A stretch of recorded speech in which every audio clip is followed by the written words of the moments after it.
Facilities that make this program possible are provided by the City of Highland Park. Programs are produced independently by members of the community. The City of Highland Park is not affiliated with the following program or the producers of public access programming and is not responsible for the content. The following program does not reflect the opinions of the City of Highland Park.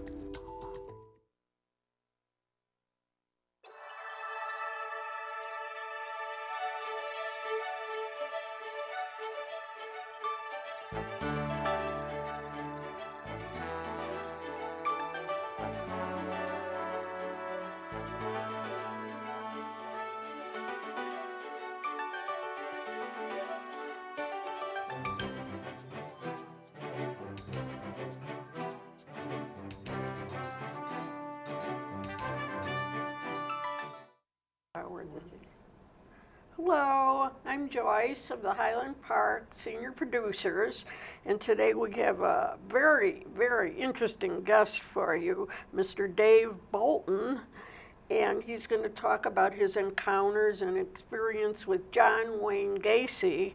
Hello, Dave, how are you? Hello, Joyce, nice to be here. I'm glad you're here. And this is really an intriguing story, a hurtful story, I know, for you. But we're going to discuss what happened to you when you were a 10-year-old boy. And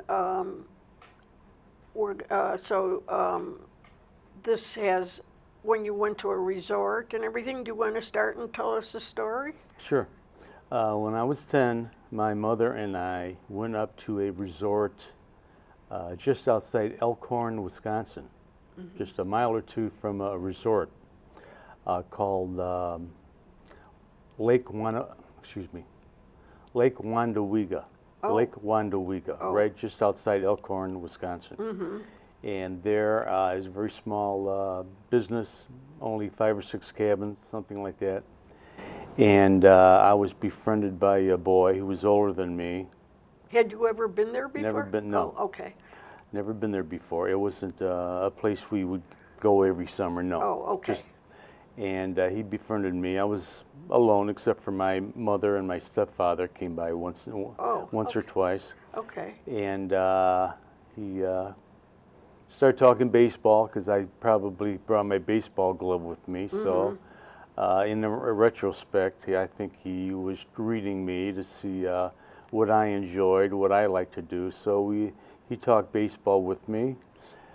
I'm sorry, he worked there, you said? He worked there, yeah. Doing what? He was a busboy, odd job type of thing, you know. Okay. It was a summer job for him because he was only about 16 himself at that time. So he asked me if I wanted to go fishing one day. So he took out a rowboat and we went rowing on the small lake. And he taught me how to catch frogs. I never did that before. And then he caught a frog and he told me as long as you're still, you could creep up on them when they're sitting on their lily pads. If you make a lot of motion, they'll get afraid and jump in the water. Oh, yeah. So he caught a frog, I caught a frog. He caught another frog, I caught another frog. And then he took his knife out and killed the frogs. Oh my gosh. And he made me kill my frogs. How did you kill it? With a knife. I mean, what part of the body? Or? Right in the belly. Oh, Terrible. Blood was everywhere. Everywhere. Guts. Terrible story. I was scared to death. Oh, of course. He was much older than me. I did what he told me to do. So then we took these dead frogs and put them over a branch that was coming from a tree that was on the shore, very close to the shore. And the branch was here, and there's 6 or 8 dead frogs on the branch. It's sickening and terrible and horrible. I wish I could forget it, but I can't forget it. Yeah, now I'm reminding you. Well, you want to talk about it. I can't forget it. Yeah. So that's... and where was your mother at the time? She was sunning herself. Oh. Yeah. So that was pull the boat in, and up to the pier, put the boat on the pier, tied it up, and then he said, "Hey, let's go for a hike around the lake." The name of the book, Hike Around the Lake. Oh, yeah, this is your book. So, Are we showing the book?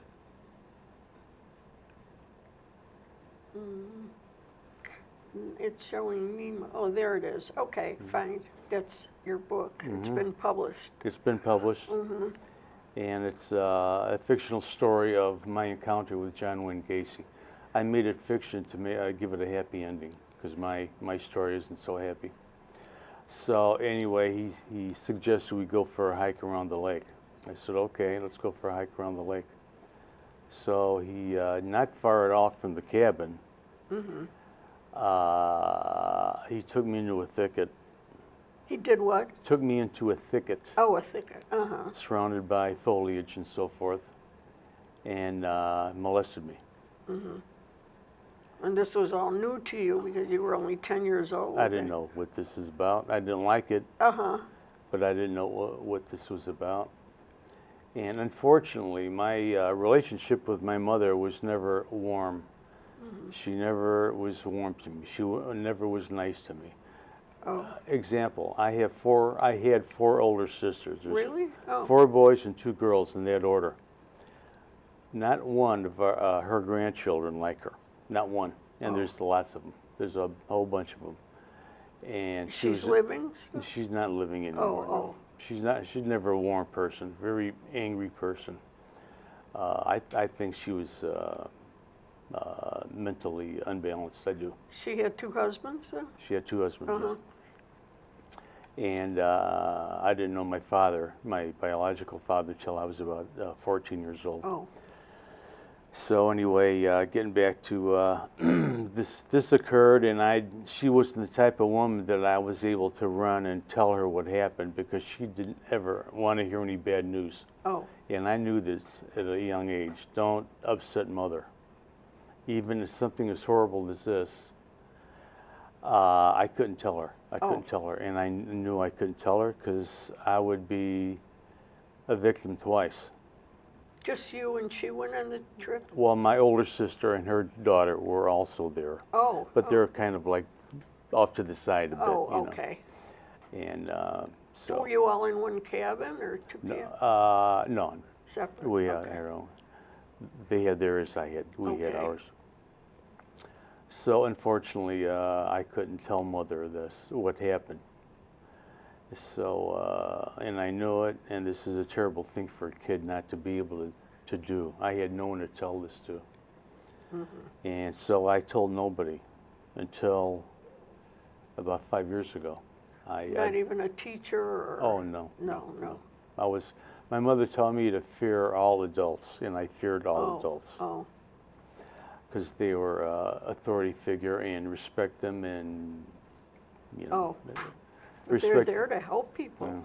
Well, a lot of that times. was how mother was. Yeah. So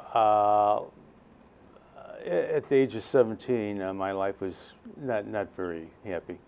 So I quit school, I joined the military, and I came back. I was a veteran of two tours of Vietnam by the age of 20. So I was discharged at 20. I couldn't even drink yet, legally. So I had what now is known as PTSD, but back then it was that it wasn't called that. It was called battle fatigue, shell shock. But I was a very nervous guy for many years. And my family used to comment on the way I couldn't sit down like I'm sitting here. I couldn't sit for more than a minute or two. I would have to get up and pace. And nobody knew anything? No. So, Dave, will you sit down and take it easy? I couldn't do it. I just couldn't do it. And the reason for this, and this is mentioned in the story, all wars before Vietnam were the troops, the Marines, were transported to the theater of war by troop transport. Now, starting with Vietnam, most of our military people were transported by airplane, and when they came home by airplane. Uh-huh.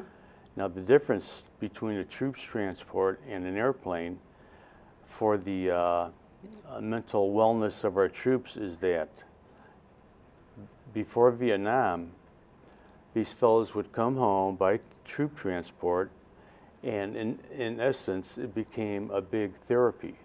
They would talk to the other GIs, the other Marines, the other airmen, and get it off their chest. And it would, these ocean voyages would take a couple of weeks, and that was enough time to gear down and get ready for civilian life. Now, Vietnam and afterwards, you'd be in the jungles one day, and 2 days later, you'd be in mom's kitchen eating her meatloaf, and you wouldn't have that time to transition. And sooner or later, and we found out about this after years of study, it's got to be dealt with. It's got to be dealt with, the war and how a person deals with war. And I didn't have that, and thousands of us didn't have that, not just me, but a lot of my comrades. And that's why the VA hospitals filled up after Vietnam, just filled up. And again, the psychiatric professionals didn't catch on right away. But now they know it, and now they changed the name to post-traumatic stress disorder. But I was a nervous wreck for 20 years. And I finally sought help at the VA hospital. And I had been going there quite a number of years before it was suggested to me by my psychiatrist that I see a psychologist that deals with my problems, things like that. Yeah, And because you talk to them mostly. Mm-hmm. And she had a nice lady named May Sunberg, nice lady, still see her. And she was interested in what my life was like before I went into the military. Oh. And she chipped away and chipped away, and it took her over a year to find out what happened here with me beforehand. Oh. And first person I ever told. Mm-hmm. And I made the connection between John Gacy and this boy up at the cottage this way. I came home in 1994. His story was out there. It had been out there for many years. The trial, and it took many, many months. The revelation was I came home one night, the 9th of May, 1994, turned on the television, and it was announced that John Wayne Gacy would be put to death the next day. Mm-hmm. And it showed his face one more time on the television, and it hit me right between the eyes. I said, that was him. That was him. The round face, his name was John. Oh, didn't know his you life. didn't know that? You didn't realize that, you mean? I didn't make the connection at this point, no. It's interesting. But I did the night of his... You just knew something happened, Mm-hmm. but you didn't know who No. at the time. Mm-hmm. So I made the connection. Wasn't sure, but he had, again, round face, name was John. He's from Chicago. So I wanted to find out all I could about this guy. When did he start with the boys? And He everything? started about a year and a half after I had an Oh. encounter with him. Uh-huh. He admitted to killing his first kid at 18, Oh. and he was oh. 16 when I met him. Why did he kill them? I mean, Why? yeah. Who knows why? Oh, okay. He was crazy. He Yeah. was a nut. Uh-huh. Well, why didn't he kill me? I could have been Yeah. the first one. Yeah, he had a perfect chance to he start. did. I mean, you were so much smaller than him Mm-hmm. and everything, but he didn't try anything. He didn't right? harm me. Oh. He didn't harm me physically. Oh. He didn't cut me. He didn't beat me up. He didn't choke me. But he killed the frogs, and he Yeah. made me kill the He was frogs. still practicing, I guess, when Yeah. he met you. And to this day, I can't look at a frog. Oh, it's funny because I have a lot of, I don't like, I'm afraid of animals, and for some reason I collected frogs, you know, not real frogs, of course, but statues and The statues, I don't know why, I have no idea, and I have them in a wall unit. I have no idea why. I don't like frogs. It's strange. And I never knew about him with frogs. For sure I wouldn't have done. Anyway, yeah, you can't look at frogs no, I anymore. can't look at. They're in ads more time than you realize, but I realize it. So you went to a psychiatrist first, but you were an adult already, right? Because your Yes. mother didn't know. No, she never. No, I couldn't tell her. She wasn't even interested. She wasn't interested. She wasn't interested. Uh-huh. So getting back to the news item of this execution, I made a point to attempt to contact the prosecutor. William Kunkel was the lead prosecutor, yeah. and Terry Sullivan. These are big names in Chicago law. Uncle, I know. So he became a judge, and he's retired now, I understand. But I called his office, talked to the receptionist. He was in his office. He talked to me.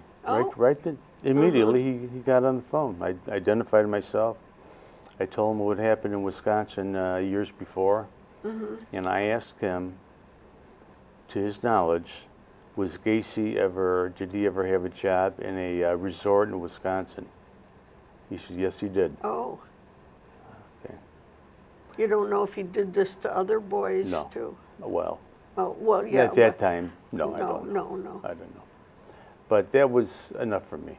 Oh, yeah. And since then, a fellow who did a story about me in this incident at the Daily Herald contacted Terry Sullivan because he knows him. Oh, He asked him the same thing. Did Gacy ever work in a resort in Wisconsin? And he told him, yes, he Yeah. did. yeah. So that was enough for me. Uh-huh. And it's hard to prove. This last Sunday, I went up to the resort. I hadn't been there in 61 years. Oh. But Did you go went- yourself? I went by myself. It was a whim. Uh-huh. Drove up there, and the owners were there. I met them.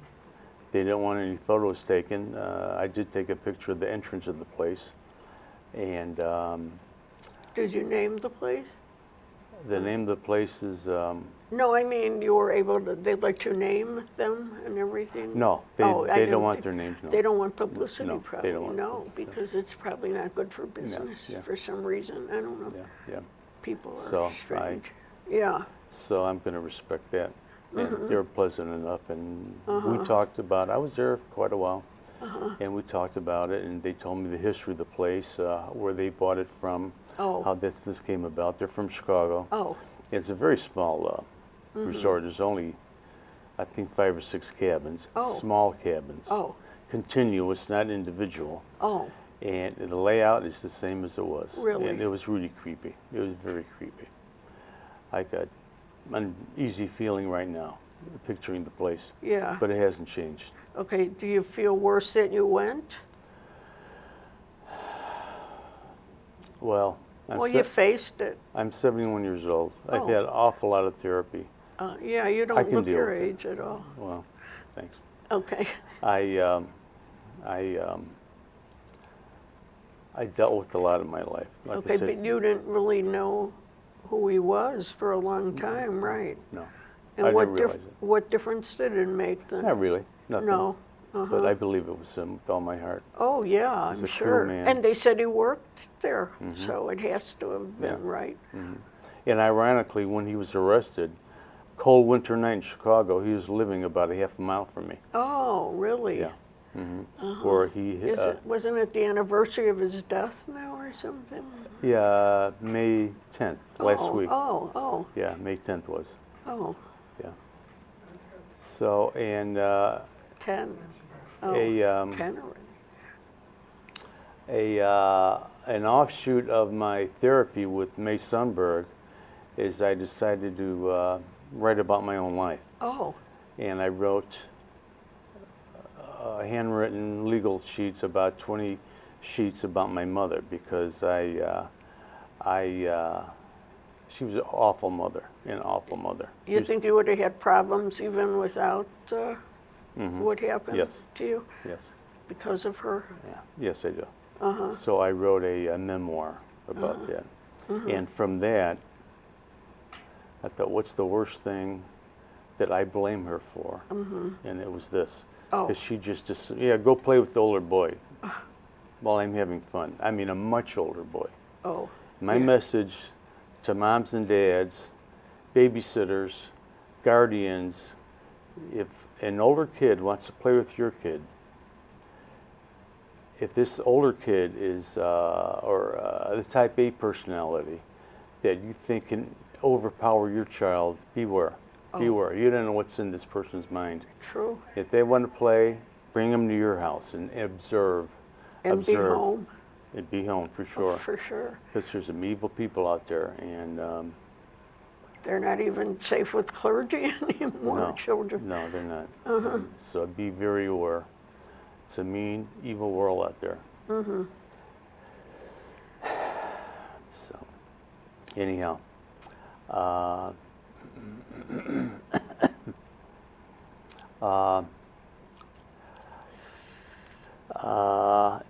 the concoction of medicine that has been prescribed for me at the VA hospital. It was trial and error for many years. Nothing quite helped. Some made me more anxious. Some made me very sleepy. But the current medication combination I'm on now is very good. I'm sticking with it. I'm going to take it till I die, I'm sure.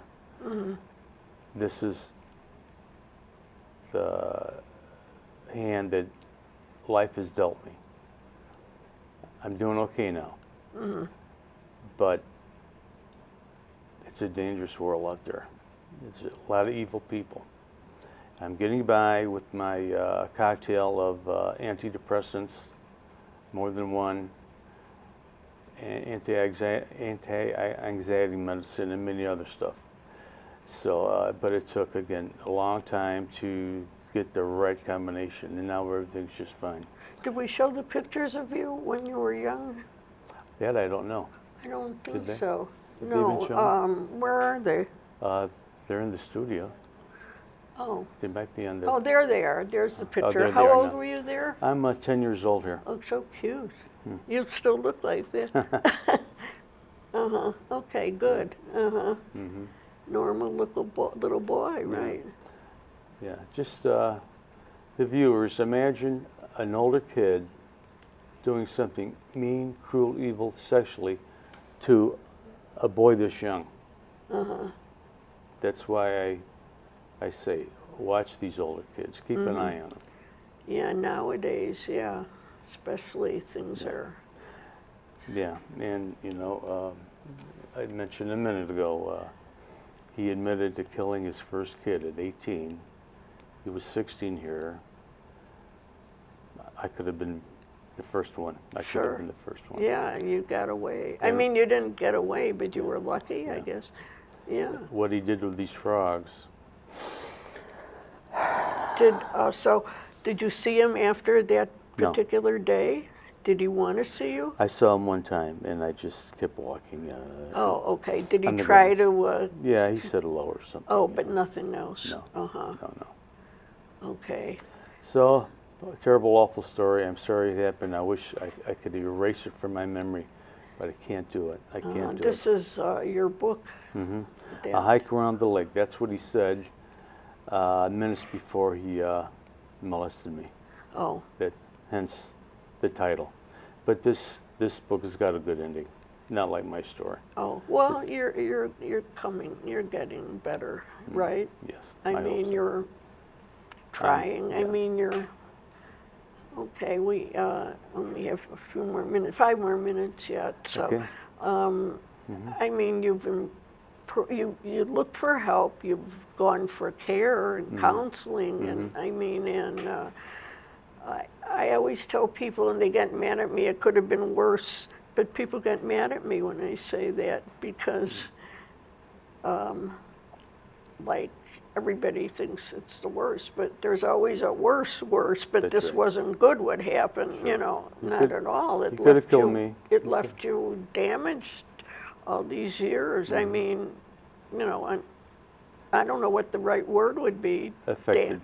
Affected, yeah, affected. Yes. But, I mean, you're out in the public though, and do you work at all? No, I'm retired now. Oh, okay, but you did work. I did work. So, I mean, you were able to face reality Yes. and everything. I mean, Yes. you could have withdrawn completely. Certainly.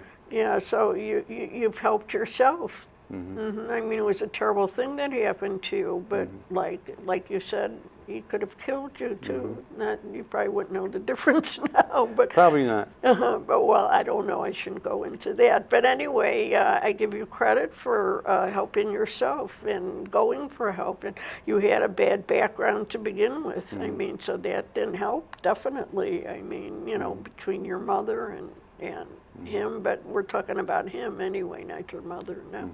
And you got away. I mean, you survived. I think that would be the word, survive, survival of the fittest. Yes. So I thank you so much for coming on. This story was just, I'm sure people would be happy to have heard all about it. It was a terrible thing that happened, but you're coping at least. You're in the public, you're mixed with people, and I give you credit for everything. And thank you so much for coming. Thank you, Joyce. Okay, thank you. And so good luck to you, and continue to get better as best you could. I'm doing the best I can. Yeah, that's all we could ask for. And it's difficult, it was a difficult situation, and you were young, and that makes it even worse, I think, because you had to grow up with that always behind, you know, in your background, in your memories and everything else. So I'm glad that you're able to come and talk about it and write your book and get along as best you could, okay? And take your medicine. Yeah, okay. I always think medicine helps people more if they have problems. A certain medicine than just talking alone about it. You know, you need both. I mean, people with mental illnesses and everything need medical medicine also. I'm not talking about you.